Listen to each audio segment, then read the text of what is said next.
할렐루야. 우리 하나님, 좋으신 하나님을 찬양합니다.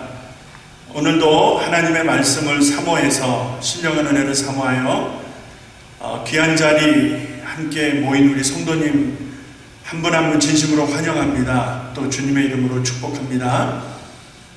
수요일 이제 성경 인물편으로 시작을 하면서 오늘은 가인과 아벨 2020년 10월 28일 귀한 말씀 공부 시작할 것입니다. 여러분 성경책 창세기 3장 4장 펴놓으시고 그 다음에 보내드린 그 유인물 교재 펴놓으시고 이제 제가 기도하고 시작하도록 하겠습니다. 잠깐 기도하겠습니다. 하나님 아버지 고맙습니다. 오늘도 하나님 말씀 듣습니다. 우리를 살리시며 우리를 능하게 하시며 우리를 거룩하게 하시며 하나님의 뜻을 분별하여 이 시대적인 사명을 감당할 수 있도록 교회를 세우시고 지체로 우리 한 사람 한 사람 불러 세워주셨사오니 사는 날 동안 주어진 각자의 사명, 하나님이 주신 귀한 사명 감당케 하여 주셨고 이제 오늘 주시는 말씀 마음판에 새기고 말씀을 통하여 하나님 귀한 영역과 믿음을 우리가 더욱 든든하게 세워가며 이제 하나님 앞에 착하고 충성된 종들로 이제 교회를 사랑하며 하나님 앞에 믿음으로 살아드리는 하나님의 거룩한 백성들, 하나님의 종들, 주의 제자들 되게 하여 주시옵소서. 귀한 말씀 듣습니다. 부족한 종은 하나님 말씀대로 감춰주시고 말씀이 능력 가운데에 바람처럼 불처럼 임하시고 역사하시고 우리 한 사람 한 사람 귀한 말씀 잘 깨닫게 하여 주옵소서. 예수님의 이름으로 기도합니다. 아멘. 아멘.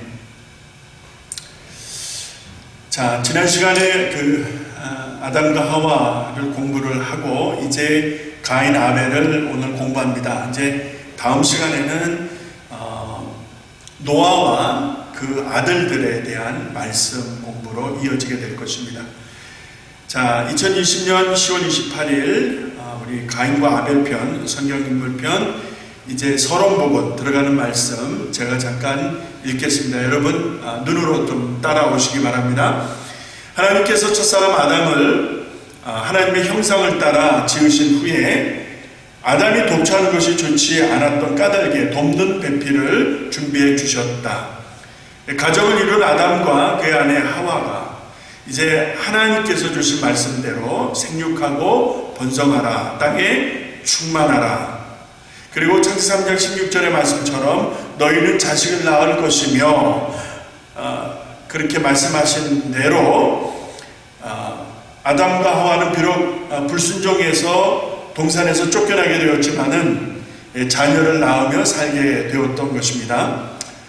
그의 첫째가 이제 가인이고 둘째는 아벨이라 불렀고 너무 잘 알고 계시죠? 이제 그들 후손을 통하여서 인류가 시작되고 또 어떻게 흩어지게 되었는가라는 부분을 살펴보아야 하겠습니다. 아담과 그의 가정 그리고 그의 자식들로 이어지는 세대의 변화 속에서 하나님께 대한 신앙, 하나님 앞에서 어떤 믿음과 어떤 모습으로 그들이 살아가고 있었는가, 그들의 삶의 흔적들을 들여다보면서 오늘 이 시대에 우리에게 주시는 하나님의 말씀, 영적 교훈이 있음을 주목하게 되는 것입니다. 자, 그렇다면 이제 본론 내용으로 들어갑니다. 앞서 말씀드린 대로 첫사람 아담 하와와 그의 자녀들로 이어지면서 세대와 세대로 이어지면서 인생들이 하나님 앞에서 어떤 모습이었는가, 그들이 가지고 있었던 믿음, 신앙은 어떤 것들이었는가, 그 내용에 대한 것, 그리고 그런 믿음과 하나님께 대한 태도가 그들의 삶 속에 어떤 그런 문제와 영향을 가져오게 되었는가를 우리가 살펴보면서 그 안에 담겨진 하나님의 어떤 메시지, 그 교훈적 메시지가 오늘 우리들에게 주시는 하나님의 음성이라고 저는 분명히 믿습니다. 자, 첫 번째, 가인과 아벨은 어떤 일을 하였는가? 직업을 묻는 것이라 생각을 합니다. 자, 여러분이 아시는 대로 창세기 4장 2절을 통해서 보면 가인의 아우 아벨은 양을 치는 자였고 가인은 농사하는 자였더라 라는 말씀이 나오는 것처럼 가인은 열심히 땅을 일구어 농사를 짓는 것에 비해서 아벨은 양을 치는 자였었다. 여러분, 하나님께서 어떤 직업은 좋아하시고 어떤 직업은 싫어하시고 그러실까요? 물론 불법적이고 퇴폐적이고 사악한 그런 일들은 뭐 거론할 것조차 입에 담을 것조차 없지만 이제 일반적으로 사람들이 일을 해서 먹고 살아가는 그런 일반적 보편적 의미에서 하나님이 어떤 직업은 좋아하시고 어떤 직업은 싫어하시고 어떤 직업은 우대하시고 어떤 직업은 하대하시고 이렇게 하시는 건가, 직업에 따라 하나님 그렇게 하시는가에 대한 것을 우리가 잠깐 좀 생각을 해볼 필요가 있을 것 같습니다. 왜냐하면 결국 가인의 그 어떤 제사 그리고 가인이 드린 제물, 상대적으로 아벨이 드린 제물, 여기에 큰 변화가 있었거든요. 그 큰 차이가 있었다는 것을 우리가 참고해 본다면 하나님이 어떤 직업에 대해서 차별을 하시는가, 뭐 이런 생각을 할 수도 있지 않겠나 하는 생각을 해봅니다. 정말 하나님이 그렇게 속 좁은 분이시겠습니까? 그렇지 않다는 것을 이제 내용에서 우리가 확인해 보겠습니다. 자, 가인은 농사를 짓는 자였습니다. 그래서 땅의 소산으로 제물을 삼아 이제 하나님께 드리게 되었습니다. 이번에 질문에 하나님께 제사를 드릴 때 가인과 아벨은 무엇으로 드렸는가 질문을 하고 있지 않습니까? 창세기 4장 3, 4절을 참고해서 본다면은 이제 가인은 땅의 소산물로 하나님 앞에 제사를 드리게 되었고 아벨의 경우는 양의 첫 새끼로 그 기름을 드리게 되었다, 이렇게 말씀하고 있습니다. 자, 하나님이 어떤 직업을 차별하시는가, 그렇다고 하면 거기에 따라오는 내용들에도 하나님이 차등을 두시는 분인가, 여러분 잘못하면 이런 오해들을 할 수가 있는 거예요. 이거는 정말 심각한 오해입니다. 우리가 뭐 결론 아닌 결론으로 말씀을 먼저 드린다면, 우리가 무엇을 하든지 아까 말씀드린 대로 퇴폐적이고 사악하고 정말 악한 것들을 제외하고 일반 보편적인 영역에서 우리가 무엇을 하든지 하나님의 영광을 위해서 하느냐, 이 근본적인 가치가 중요한 거예요. 그러면 내가 무엇을 하든지 그 일을 통해서, 그렇죠? 그 수고하는 그 공간에서 우리는 하나님 앞에 영광 돌리는 거룩한 인생들이 될 수 있고, 그리고 하는 그 일이 성직이라고, 성역이라고 말씀을 드릴 수 있는 것입니다. 왜냐하면 하나님께 영광을 돌리는 것이기 때문에. 자, 그러니까 어떤 문제를 제기할 때에 이거를 하기 때문에, 저거를 하기 때문에, 이런 직종이기 때문에, 저런 직종이기 때문에 라는 문제가 아니라 더 근본적인 문제가 있다는 것을 이제 내용에서 말씀드리려고 합니다. 자, 땅의 소산물로 하나님 앞에 드리고 양의 첫 새끼로 하나님 앞에 드리고, 여러분 이 차이는 뭐 당연한 거죠. 자, 양을 기르는 자, 양을 치는 자니까 양을 하나님 앞에 드리는 것이고, 땅에 농사를 짓고 땅에 어떤 소산물을 얻은 그런 사람이니까 그것으로 하나님 앞에 제물로 드렸다, 이 말입니다.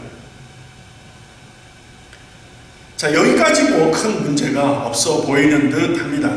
그런데 사실은 매우 중요한 의미가 이 안에 담겨져 있다는 것을 우리가 주목해야 할 것입니다. 자, 하나님께서, 자, 지금까지 이렇게 뭐 제물로, 가인은 가인대로 아벨은 아벨대로 하나님 앞에 제물을 드려 제사를 드렸는데, 그런데 하나님께서 어떻게 반응하느냐의 문제가 이제 나오게 되는 것입니다. 그 말씀을 드리기 전에 가인과 아벨이 제사를 드리게 되었다는 부분에서 우리가 한 가지 좀 생각을 넓혀볼 필요가 있겠어요. 부모가 막 억압적으로 막 푸시해서 시켜서 하나님 앞에 제사를 드리는 경우일까? 아니면 저들이 자발적으로 드리는 그런 경우일까? 자, 성도님 여러분 어떻게 생각하십니까? 자, 가인과 아벨이 하나님 앞에 제사를 드렸는데 부모로부터 막 강압적으로 그런 분위기 때문에 막 떠다 밀리듯이 해서 그래서 억지로 뭐 이렇게 제사를 드리는 건가? 그런 가능성이 또 있겠죠. 특별히 설명이 되어 있는 것은 아니니까. 자, 그런 의미보다 이들이 하나님 앞에 각자가 얻은 것으로 제물 삼아 제사를 드린 것을 보게 되면은, 자, 우리가 여기서 분명히 알 수 있는 것은 그들이 어느 정도 자의적인 뜻을 가지고 제사를 드리게 되었다라는 것을 우리가 생각해 볼 수 있다는 것이죠. 자, 그렇다면 그렇게 유추해 본다면 평소 아담과 하와가, 그러니까 가인과 아벨의 입장에서 아비, 부모님, 어머니, 아버지로부터 보고 배운 것이 있지 않을까 하는 것입니다. 그러니까 자녀들이 자의적으로 하는 일이 그들의 어떤 각자의 의지와 판단에 의해서 하는 것일 수도 있지만, 대부분의 경우 가정에서 이 아이들이 성장하면서 부모님이 하는 것을 보고 부모님이 하는 것을 보면서 이들이 배운다는 것이죠. 자, 그래서 부모님이 열심히 예배를 드리고 하나님 사랑하면 자녀들이 하나님 사랑하고 예배를 드립니다. 그거는 너무 분명해요. 우리 성도님 여러분들의 자녀는 어떻습니까? 지금 어디에서 무엇을 하고 있습니까? 정말 하나님을 사랑하고 있습니까? 저들의 생애를 마치는 날 하나님 나라 입성할 수 있겠습니까? 우리 부모님들이 세상을 떠나는 날 자녀들에게 남길 한마디가 준비되었다면 무엇입니까? 잘 먹고 잘 사는 것 때문에 마지막 한마디를 하시겠습니까? 자, 부모로서, 아비로서, 어미로서 이 세상을 떠날 때 자녀들에게 줄 수 있는 마지막, 그리고 마지막 한마디에 담을 수 있는 부모의 가장 귀한 부탁, 권면, 그걸 유언이라고 할 수 있다면 무엇이라고 생각을 해볼 수 있겠습니까? 하나님 잘 믿어야 된다. 아비처럼 어미처럼 너희도 하나님 제일 먼저 사랑하는 것, 하나님 사랑하고 예배하는 것, 형제를 사랑하는 거 잊지 마라. 하나님 사랑. 여러분 간절하게 한마디 할 수 있다면 이런 부분 아니겠는가 하는 생각을 해보는 거예요. 그러니까 자녀들은 결국 부모님이 하는 것을 보고 배운다는 거예요. 그리고 그것을 한다는 거예요. 욕을 배우면 욕을 하는 거예요, 자녀들이. 부모가 싸우는 것을 보면 자녀들도 싸우는 거예요. 부모가 머리 굴리면서 사는 것을 보았다면 자녀들도 머리 굴리면서 사는 거예요.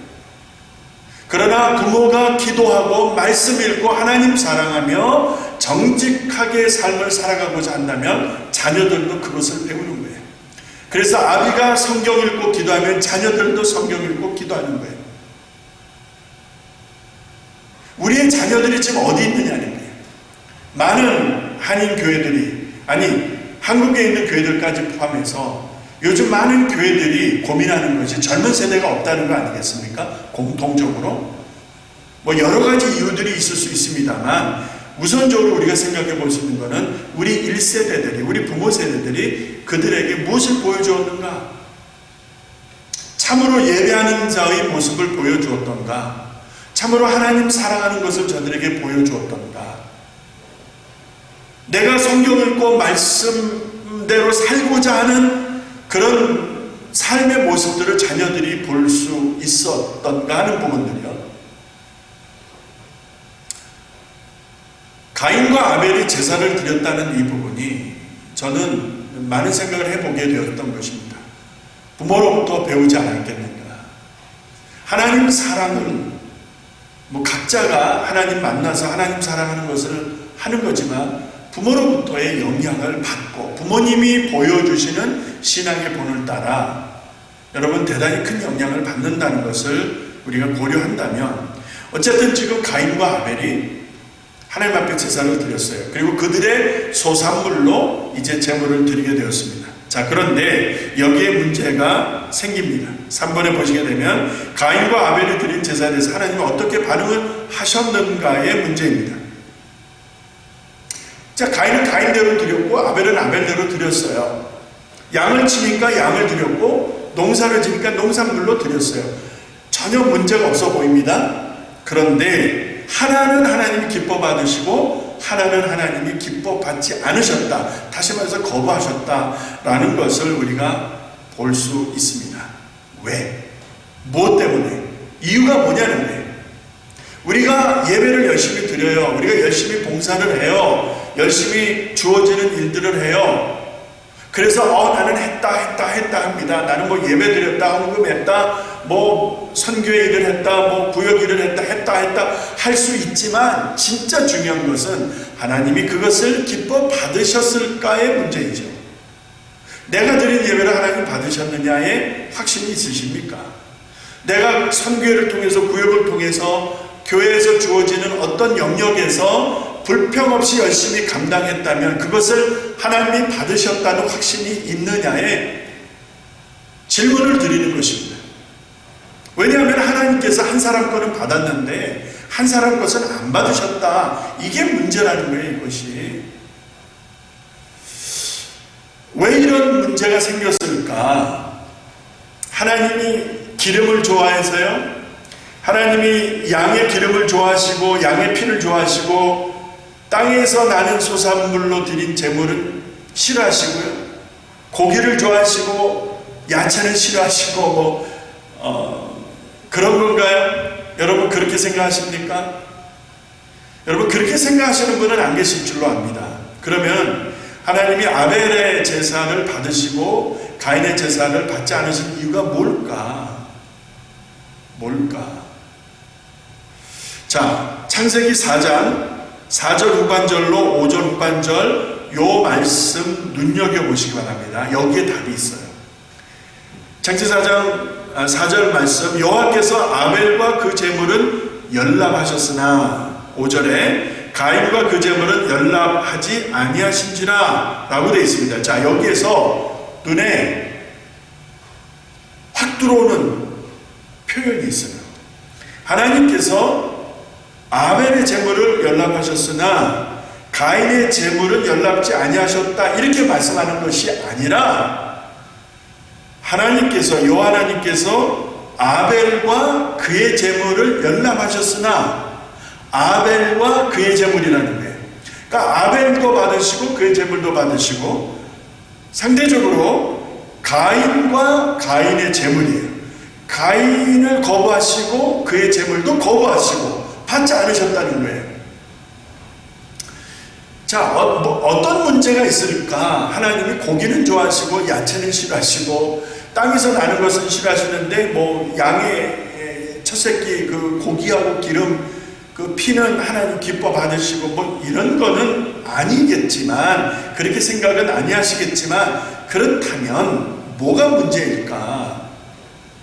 여러 가지로 우리가 생각해 볼 수 있겠습니다만 결정적으로 히브리서 11장 4절에 있는 말씀, 여러분 히브리서 11장 4절 말씀 참고하시면 여기에서 우리가 그 문제를 풀어갈 수 있는 그 키를 찾게 됩니다. 읽어드릴게요. 들어보십시오. 믿음으로 아벨은 가인보다 더 나은 제사를 하나님께 드림으로 의로운 자라 하시는 증거를 받았으니 라고 말씀합니다. 자, 아벨이 가인보다 더 나은 제사를 드렸대요.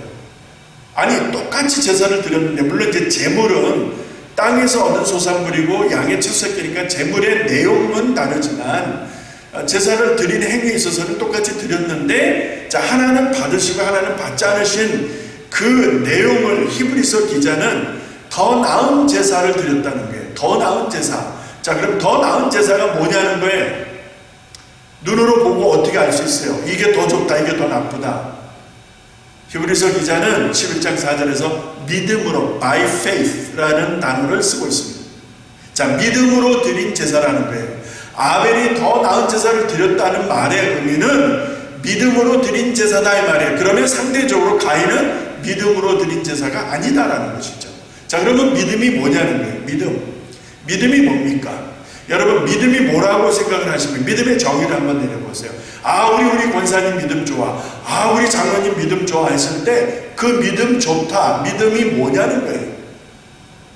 남이 안 하는 거 하고 남이 못 하는 거 하고 뭐 헌금도 많이 하고 이러면 믿음이 좋은 거예요. 물론 믿음이 좋으니까 그렇게 하실 수 있습니다만, 여러분이 정의할 수 있는 믿음은 뭐냐는 거예요.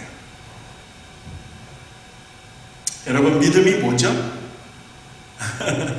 내가 만들어낼 수 있는 거예요? 아니죠. 그러니까 믿음은 뭐예요? 믿음은 들음에서 나고, 그 들음은 하나님의 말씀이라고 했어요. 그러니까 내가 믿음이 있다 없다를 논할 때에 가장 중요한 팩트는 하나님 말씀이에요. 자, 하나님 말씀에 대해서 내가 어떤 관계를 가지고 있느냐의 문제예요. 내가 하나님의 말씀을 듣고 그 말씀을 인격적으로 만나고 그 말씀을 인격적으로 소화하고 그 말씀을 내가 붙들고 그 말씀대로 살기 시작하면은, 여러분, 그 말씀 안에서 나의 믿음이 변화되고 자라고 성숙해져 가는 거예요. 믿음이 싹이 나고 이제 뿌리를 내리고 잎을 내고 줄기가 자라면서 성장해 가는 것에 비유한다면은 말씀이 있어야 된다는 거예요. 그러니까 믿음은 내가 만들어내는 것이 아니라 하나님의 말씀의 씨앗이 내 안에 들어와야 되는 것이고, 자, 그래서 생겨질 수 있는 게 믿음이라는 거예요. 자, 그 믿음은 뭔가 보았더니 하나님의 말씀이 팩트예요, 팩트. 그러니까 믿음이 좋다라는 말은 뭐 헌금 많이 해서 뭐 기도 많이 해서 물론 그럴 수도 있지만, 믿음이 좋다라는 말은 하나님과의 관계가 좋다라는 말이에요. 말씀에 익숙하고 말씀에 순종하고 말씀을 지켜 사는 것을 말하는 거예요. 그것을 믿음이 좋다라는 거예요. 머리로만 말씀을 많이 하는 거 말고요. 그런 사람들 많아요. 성경 읽으면서 머리에만 말씀을 집어넣는 사람들이 많아요. 그런데 이 말씀이 일로 내려와야 되겠죠. 말씀대로 사는 것이 중요한 거예요. 말씀을 아는 것도 중요하지만 아는 말씀을 실천하는 것.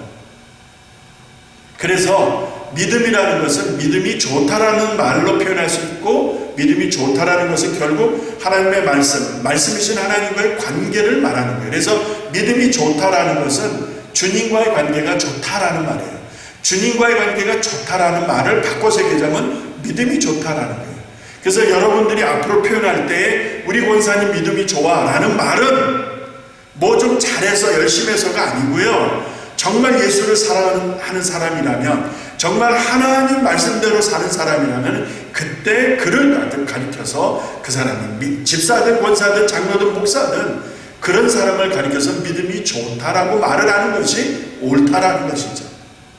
자, 이렇게 중요한 믿음을 아벨은 가지고 있었다는 거예요. 그러니까 하나님과의 관계가 좋았다는 것이죠. 그 좋은 관계를 가지고 하나님 앞에 예배를 드린 거예요. 하나님 그걸 기뻐하시는 거예요. 그래서 히브리서 11장 4절은 하나님 앞에서의 태도가 아벨은 믿음으로 있었고 가인은 그렇지 못했다는 거예요. 가인은 형이에요. 인생을 더 살았어요. 인생을 더 살았으면 뭐합니까? 진짜 중요한 것, 믿음을 가지고 있지 못하니까 여러분 이렇게 퇴보되는 것이에요. 보세요. 자, 믿음으로 제사를 드린 아벨을 향하여 성경은 뭐라고 이야기합니까? 또 믿음으로 드리지 못한 그 제사, 그런 제사를 드린 가인에 대해서 성경은 뭐라고 말씀합니까? 하나님께서 왜 가인의 제물을 거부하시고 아벨의 제물을 받으셨을까? 왜 하나는 받으시고 하나는 거부하셨을까? 받지 않으셨을까? 보았더니 그 재물 자체에 대한 것도 중요해요. 그러니까 우리가 재물을 드릴 때, 하나님 앞에 예물을 드릴 때 정성껏 준비하는 게 중요해요. 그런데 그거보다 더 우선적이고 더 근본적이고 더 중요한 것이 있어요. 그게 뭐냐? 그 예물을 드리는 그 사람, 아벨이 드린 제물, 양의 첫 새끼도 중요했지만 더 양의 첫 새끼보다 중요했던 것이 아벨이 하나님 앞에 믿음으로 서 있었다는 게 중요하다는 거예요. 그런데 가인은 그렇지 못했다는 거예요. 성도 여러분, 교회 와서 예배드리고 기도하고 봉사하고 섬기고 하는, 또 나가서 여러 가지 그리스도인의 삶을 살아가는 과정에서 여러분 진짜 중요한 게 뭘까요? 가인처럼 사는 사람들이 많아요. 자기가 주인이죠. 그러니까 하나님 앞에서 믿음을 갖지 못했다는 이 문제가, 가인의 문제라는 말은 다시 말해서 자기가 자기에게 주인이었다는 거예요. 스스로 주인되어 살았던 거예요. 그런 거에 비해서 아벨은 하나님이 주인된 삶을 살았던 것입니다. 그것이 믿음으로 살았다는 삶인 것이에요. 자, 이 믿음이 가인보다 더 나은 제사를 드릴 수 있었던 아벨의 비결이었다. 사랑하는 성도 여러분, 교회당에 오셔서 예배드릴 때, 여러분이 있는 처소에서 예배드릴 때 어떻게 예배드리십니까? 가인처럼 예배를 드리고 계시지는 않습니까? 형식적으로, 마지못해서, 억지로, 정말 믿음으로 예배를 드리신다면, 정말 믿음으로 산다면 그 삶 자체를 하나님이 기뻐 받으신다 믿으시기 바랍니다. 하나님은 어제나 오늘이나 영원토록 변함이 없으신 분이세요. 아브라함의 하나님이, 이삭의 하나님이, 야곱의 하나님이 오늘 나의 하나님, 아버지신 거 믿으시기 바랍니다. 하나님이 동일한 원칙을 가지시고 나를 보고 계시고, 내가 믿음으로 예배하느냐, 내가 믿음으로 기도하느냐, 내가 믿음으로 살고 있느냐, 내 중심을 먼저 보시는 거예요. 그래서 나를 기뻐 받으시면 내가 드리는 것까지도 다 받으시는 하나님. 가인의 것은 연락지 않으셨어요. 그러니까 하나님을 사랑하는 마음이 없었던 거예요. 억지로 한 거예요. 억지로. 어떤 의미에서? 아니면 제가 스스로 주인된 삶이었으니까, 그러니까 그 제물과 제사를 드리는 행위 자체가 하나님을 위한 거라기보다 마지못해서, 혹은 부모님이 시켜서, 아니면 부모님 때문에 그냥 억지로 받아들이니까 뭐 여러 가지를 우리가 생각해 볼 수 있지 않습니까? 그 안에 하나님과 참된 관계, 하나님 때문에 갖는 어떤 믿음, 또 어떤 기쁨, 이런 어떤 내적인 하나님과의 어떤 관계가 없었던 까닭에 제사 자체가 상당히 형식적이었다 라고 볼 수밖에 없는 것이죠. 자, 다음으로 넘어가기 전에 한 가지 더 중요한 것을 우리가 짚고 갑니다. 자, 가인의 것은 하나님이 받지 않으셨어요. 근데 아벨의 것은 받으셨어요. 자, 받으셨다 받지 않으셨다, 이걸 어떻게 아느냐는 거예요. 그러면 시각적으로 보여졌다라고 우리가 유추해 보는 것이죠.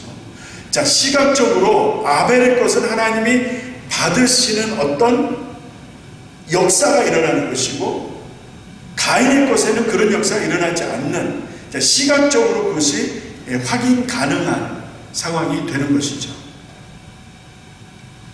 자, 그럼 하나님은 어떻게 아벨의 제물을 열람하셨을까? 여러분 어떻게 생각하세요? 제가 레위기 9장 23, 24절을 읽어드릴게요. 들어보세요. 모세와 아론이 회막에 들어갔다가 나와서 백성에게 축복하며 여호와의 영광이 온 백성에게 나타나며 불이 여호와 앞에서 나와 단 위에 번제물과 기름을 사른지라 온 백성이 이를 보고 소리 지르며 엎드렸더라 하는 말씀이 나와요. 할렐루야. 레위기 9장에서 모세와 아론이 회막에 들어갔다가 나왔을 때, 그리고 백성을 축복할 때에 하나님의 영광이 그들과 함께 하시는데, 하나님의 영광이 온 백성에 나타나시는데, 그때 하나님의 영광 중에 불이 나오는 거예요. 자, 불이 나와서 하나님 앞에 있는 그 단에, 제단에, 번제단에, 여러분 회막 뜰, 성전 뜰 있죠? 성전들의 번제단이 있고 물두멍이 아니 있습니까? 그 번제단에 준비된 번제물, 제물이에요, 제물. 그 제물을 완전히 그냥 살라버리시는 하나님의 역사가 일어나니까 이것을 본 백성들이 놀래서 땅에 납작 엎드리는 말씀이 레위기 9장 23, 24절에 나오고 있다. 자, 하나님이 모세와 아론이 회막에서 나오고 그의 백성들을 축복할 때에 하나님의 영광이 나타날 때 어떻게 반응하셨어요? 불로 반응하시는 거예요. 그리고 그 번제단의 제물을 태우신 것을 보시고, 또 하나의 사건, 열왕기상 18장에 보시게 되면 선지자 엘리야죠. 엘리야와 바알 숭배자들과 혈전이 벌어집니다. 혈전이 850대 1이라고 할 수가 있겠죠. 바알을 숭배하는 그런 거짓 선지자들, 우상 숭배자들 850. 그러니까 이게 얼마나 상황이 말이 안 됩니까? 그죠? 한쪽은 한 사람인데 저쪽은 절대 다수예요. 자, 참신을 가리는 자였습니다.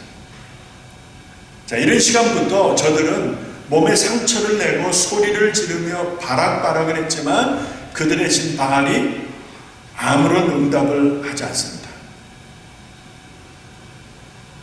저녁 소재 드릴 때 단을 수축하고 재물을 놓고 그 위에 물을 붓지 않습니까? 물을 계속 붓잖아요.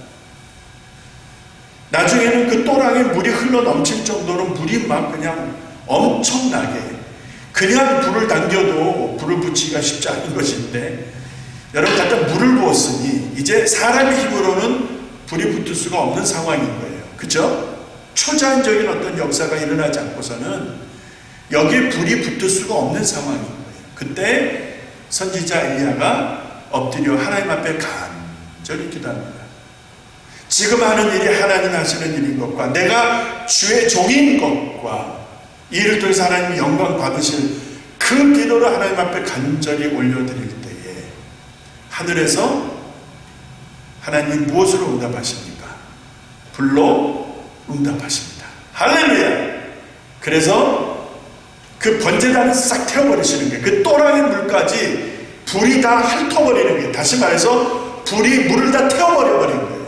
여러분, 할렐루야! 강력한 불의 역사죠. 120문도가 열심히 기도하는 거예요. 어디에서? 마가의 다락방에서 예수를 잡아 죽인 저 위정자들이, 살기등등한 종교 지도자들이 언제 그 하수인들을 보내서 또 잡아들일지 모를 정말 절체절명의 두려운 시간에 예루살렘을 떠나지 말고 기다리라는 말씀에 순종해서 한 곳에서 집중적으로 기도하고 있었던, 진짜 끝까지 순종했던 120문도, 그들에게 오순절이 이름에 사도행전 2장 1절 하나님께서 약속하신 대로 은혜를 주시는데, 은혜를 부어주시는데 어떻게 역사하세요? 급하고 강한 바람 같은 소리가 나고, 그리고 불에 혀같이 갈라지는 역사, 불로 응답하시는 하나님. 할렐루야. 저들이 다 성령의 충만함을 받고 그들이 성령이 말하게 하심을 따라 방언으로 말하는 역사들이 일어나는 것을 보면서, 여러분, 하나님이 어떻게 응답을 하십니까? 불로 응답을 하셨죠. 자, 가인의 제사를 거부하시고 아벨의 제사를 받으신 하나님, 어떤 시각적 효과가 있었을까? 성경 신구약의 내용들, 레위기 9장, 열왕기상 18장, 여러 선지서에도 예를 찾아볼 수 있겠습니다만, 그리고 사도행전 2장 보시게 되면 불로 응답하시는 하나님. 그래서 아마도 아벨의 제물을 하나님 불로 응답하시지 아니하셨을까 하는 생각을 가져봅니다. 성경에 나오지는 않았지만 그 대목에서, 그러나 성경 전체를 통해서 본다면 충분히 우리가 유추해 볼 수 있는 부분이죠. 자, 그래서 시각적으로 동생 아벨의 제물을 하나님 연락하실 때 형 가인은 연락되지 아니한 까닭에 이제 사고가 터집니다. 여러분 교재의 뒷부분입니다. 4번에 보시게 되면 끔찍한 살인사건이 발생한 그 결정적인 동기와 결과는 무엇인가? 자, 하나님이 하나는 연락하시고 하나님 연락하지 아니하신 그 일로 인해서 가인이 창세기 4장 5절에 보니까 심히 분하여 안색이 변했다라고 되어 있습니다. 여러분, 얼굴색이 변하는 거 오늘 우리도 늘 경험하면서 사는 거 아니겠습니까? 남편이 조금 섭섭하게 하면, 아내가 좀 기분 나쁘게 하면, 자식들로 인해서, 부모님으로 인해서, 형제 간에 혹은 뭐 성도들 간에, 직장에서 일하는 직장 동료들 간에, 내가 알고 지내는 사람들 간에 서로 기분 나쁘다 보면 얼굴 안색이 변하는 일이 자주 일어나잖아요. 우리가 자주 경험하는 일이. 가인도 얼굴색이 바뀌는 거예요. 얼굴색이 바뀌는데, 그 얼굴색이 바뀌는 거, 안색이 바뀌는 거, 다시 말해서 불만이 있고 분노가 있다는 것이 얼굴에 담겨지는 거 아니겠습니까? 그러니까 내 마음이 지금, 가인의 마음이 지금 불만으로 가득 차고 분노로 폭발 지경에 있다라는 것이 안색이 변했다, 이렇게 표현할 수가 있다는 것이죠. 동생 아벨에게 대한 질투심이 너무나 극으로 바치니까 얼굴로 이제 표현이 되는데, 1차적으로는 동생에 대한 불만이죠. 동생에 대한 질투심이죠. 안 그러겠어요? 형이 무시를 당했는데, 형일 것은 연락되지 않았는데 상대적으로 얼마나 기분 나쁘겠어요. 자, 그런데 가인의 얼굴이 안색이 바뀐 이 대목에서 우리가 짚고 가야 될 부분은, 분명 겉으로는 동생에 대한 어떤 질투심이 될 것이고 자기께 무시가 되었다라는 불만이나 분노의 표출이다, 이렇게 볼 수 있지만, 그 안색이 변한 상태의 가장 큰 문제는 하나님께 대한 불만입니다. 하나님께 대한 불만을 지금 표출하고 있다는 것을 여러분 눈여겨보셔야 됩니다. 하나님께 대한 불만입니다. 하나님이 어찌 나한테 이럴 수 있을까? 하나님께 섭섭한 거예요.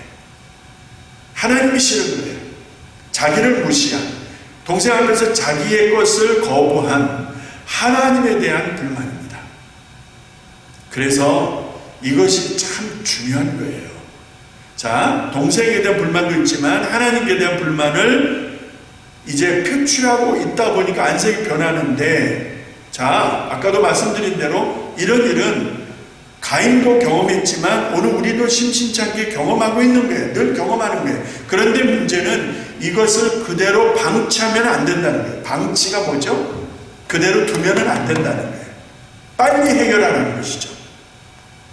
안색이 변하고 내 마음의 어떤 분노와 불만이, 질투심이 막 끌어오를 때 그것을 그대로 두게 되면 결국 내가 죽고 다른 사람을 피해를 줄 수밖에 없는 그런 엄청난 삶의 파괴를 가져온다는 것을 가인을 통해서 보게 되어집니다. 마음의 분노, 얼굴에 안색이 변하는 것, 다들 경험하는 거니까, 늘 있는 일이니까 가볍게 여길 수 있지만 절대 그렇지 않다는 거예요. 그것을 방치하다 보니까 여러분 어떤 문제가 생기는가? 창세기 4장 11절, 12절, 14절, 11절에 보니까 땅이 저주를 받는 거예요. 땅이 저주를. 여러분, 땅이 어떤 땅이었습니까? 하나님께서 태초에 하나님의 말씀으로 천지를 창조하실 때 하늘을 구별하시고 땅을 두실 때에, 그리고 만물을 조성하실 때에 땅을 두시고 그 위에 하나님이 말씀하신 하나님의 피조물을 두실 때에 하나님 보실 때 좋았어요. 그게 영어 표현으로 It is good, it is beautiful. 하나님 보실 때 좋았더라. 하나님 보실 때 아름다웠다, 이 말입니다. 하나님이 만드신 아름다웠던 땅이 저주를 받는 거예요.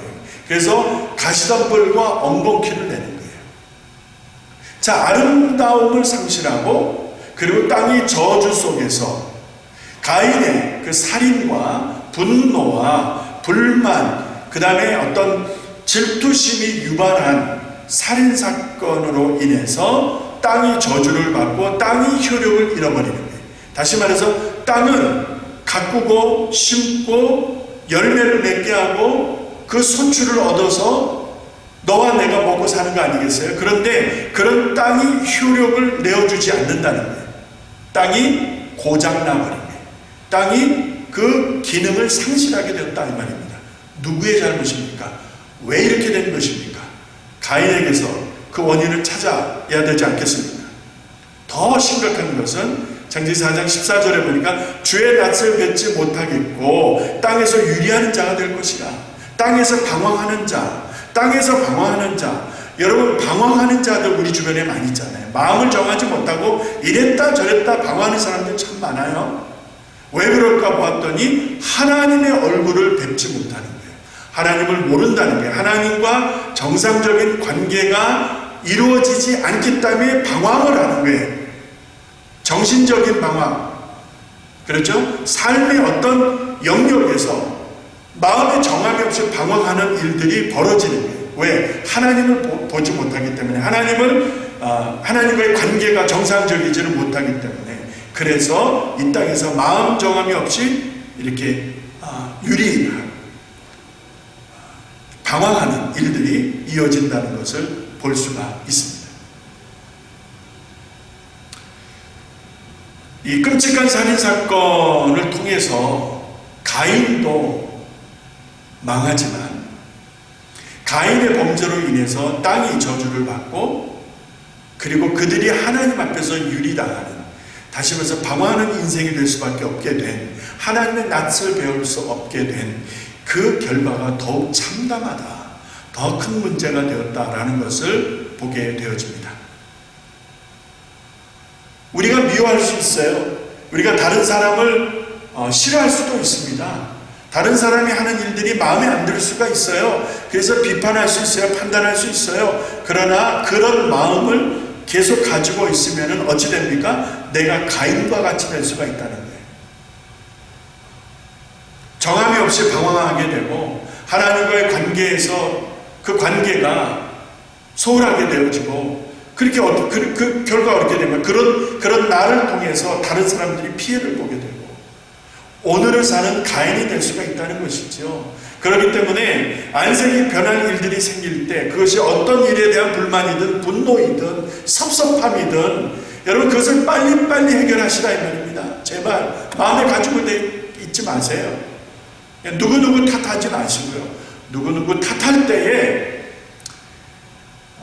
그것이 맞는 말일 수 있지만 그것이 문제를 해결하지 못한다는 것입니다. 맹독이죠, 맹독. 맹독이 뭡니까?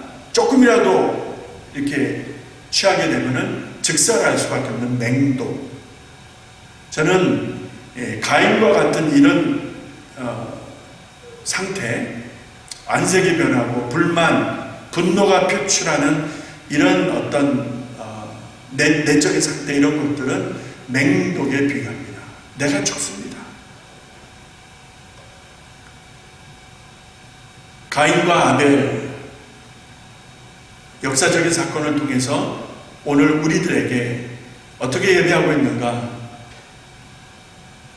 우리의 마음을 어떻게 관리하고 있는가 하나님께서 주시는 교훈이 있습니다. 그래서 영적인 교훈을 보시게 되면 세 가지를 썼습니다. 가인의 그 분노는 어디에서 왔는가? 아까 다 말씀드렸습니다. 동생 아벨에 대한 분노, 불만일 수 있지만 더 근본적인 것은 예배의 실패로 인해서 생겨진 가인의 어떤 시기와 분냄이라는 것을 볼 수 있습니다. 그러니까 하나님과의 관계가 잘못되어지면 다른 사람들과의 관계도 망가지는 거예요. 하나님과의 관계가 정상적이면 다른 사람들과의 관계도 좋습니다. 자, 하나님과의 관계, 예배, 가인은 거기에서 실패하니까 형제간에 다른 사람들과의 관계가 여러분 건강하지 못하고 파괴되고 망가지는 이 경우를 보게 되어집니다. 포도나무에서 떨어진 가지가 말라버리잖아요. 결국 어찌 됩니까? 땔감밖에 될 수가 없지 않습니까? 하나님께로부터 떠난 인생, 예배의 실패자는 인생의 실패자가 될 수밖에 없다라는 교훈입니다. 두 번째, 시기와 분냄이 동생을 죽인 원인이 되었다는 것을 보면 내게 있을 수 있는 시기와 분냄, 얼굴이 안색이 변하는 이런 일들은 잠시라도 두면 안 된다. 빨리빨리 해결을 해야 된다. 맹독을 품고 있으면 내가 죽는다. 내가 기도를 못하게 되고, 내가 기쁨을 상실하게 되고, 내가 말씀을 읽지 못하게 되고, 말씀을 순종하지 못하게 되고, 하나님 앞에 예배한다 한들 예배 기쁨이 없는 이런 내 영혼이 죽게 되는 결과가 오기 때문에 시기와 분냄, 안색이 변하는 일들은 빨리 해결하는 것이 지혜로운 것이다. 마지막 세 번째, 그 해결은 바로 회개라는 것입니다. 뉘우칠 회, 고칠 개입니다. 탕자가 무엇이 잘못됐는지를 알았어요. 그런데 알았어요, 그걸로 끝난 것입니까? 아니죠. 참 우리 아버지 집에는 풍성함이 있는데 아버지를 생각하는 거예요. 이것이 뉘우칠 회입니다. 그런데 거기서 끝난 것이 아니라 일어나서 아버지께로 나가잖아요. 이것이 고칠 개의 해당되는 부분입니다. 그래서 회개가 우리를 살리는 거예요. 시기, 분냄, 얼굴 안색이 변하고 이런 여러 가지 문제들이 있을 때 빨리 회개하는 것이 나를 살리고 모두를 살릴 수 있는 방법인데, 그 회개는 머리로 뉘우치는 것만이 아니라 내가 잘못됐었구나 라고 아는 정도가 아니라 고칠게 하나님께로 나가야 된다는 거예요. 이것이 내 영혼이 살고 내 기도줄을 놓치지 아니하고 내가 드리는 예배가 아벨의 제사처럼 하나님이 기뻐 받으시는 믿음의 산제사가 되는 길이기 때문에 결코 머뭇거려서는 안 됩니다. 바로 행동화해야 될 것이라 믿습니다. 이제 마지막 생활 적용입니다. 첫 번째, 가인과 아벨은 각각 준비한 제물로 제사를 드리게 되었다. 하나님께서 받으신 제물이 있고 받지 아니하신 제물도 있었다. 그 이유가 무엇인가? 제물과 제물을 드린 사람 사이에 어떤 관계가 있는지 생각해보라. 앞서 말씀드린 것 잘 참고하시기 바랍니다. 가인과 가인의 제물을 안 받으셨어요. 아벨과 아벨의 제물을 받으셨다는 것은 제물 자체도 우리가 정성껏 준비하는 것이 필요하겠으나 그 제물을 드리는 자를 하나님이 먼저 보신다는 거예요. 그것을 우리가 믿음으로 표현한다면 아벨은 믿음으로 준비가 되었다. 그가 드린 제사를 하나님 기뻐하신 것은 믿음으로 준비되어진 제사니까 그가 드린 제물도 기쁘게 받으셨다라는 결론이 되어집니다. 여러분은 오늘 어떻게 예물을 드리십니까? 오늘은 여러분 어떤 마음으로 예배에 참여하고 계십니까? 우리의 마음 관리를 잘 하셔야 될, 우리의 믿음 관리를 잘 하셔야 될 이유가 바로 여기 있다는 것이죠. 여러분의 믿음을 흔드는, 여러분의 믿음과 마음을 자꾸 빼앗는 그런 일들을 여러분 잘 살피시기 바랍니다. 마지막 두 번째, 가인이 동생을 살해한 것은 동생에 대한 시기 때문이었다라는 걸 말씀드렸습니다. 요한일서 3장 15절에 보니까 형제를 미워하는 자마다 살인하는 자라고 말씀하셨습니다. 형제를 미워하는 자마다 살인하는 자다. 저 여인을 마음에 품었으면 가늠하는 자다라고 이제 말씀하시잖아요. 그렇죠? 형제를 미워한다? 그러면 이미 살인하는 것이다라고 요한 1서에서도 말씀하지만 우리 주님이 직접 말씀하셨잖아요. 자, 그렇다면 이러한 마음을 우리가 갖지 않을 수는 없는데 가졌을 때, 이런 시기와 분냄이라는 것이 있을 때 한순간이라도 품지 말아야 될 맹독이라는 것을 알았으니까 그러기 위해서 내가 우선적으로 해야 될 게 무엇이 있을까? 이런 미움과 시기와 질투와 질투심과 이런 것들이 내 마음에 들어와서 나를 자꾸 흔들고 예배를 방해하고 기도를 방해하고 말씀 순종대로 하는 것을 방해하려고 할 때에, 그럴 때 내가 해야 할 수 있는, 내가 해야 하는 것, 내가 할 수 있는 것들이 뭐가 있을까? 적용을 한번 생각해 보세요. 한 두세 가지 딱 좋습니다. 그렇게 해서 이런 일들이 있을 때 나를 지키고 내 믿음의 삶을 지켜낼 때에 여러분 그 삶을 통해서 하나님은 아벨과 같이 그가 드리는, 그렇게 드리는 예배, 제사 혹은 기도, 헌신, 섬김 이런 것들을 하나님 기뻐 받으실 줄로 믿는 것입니다.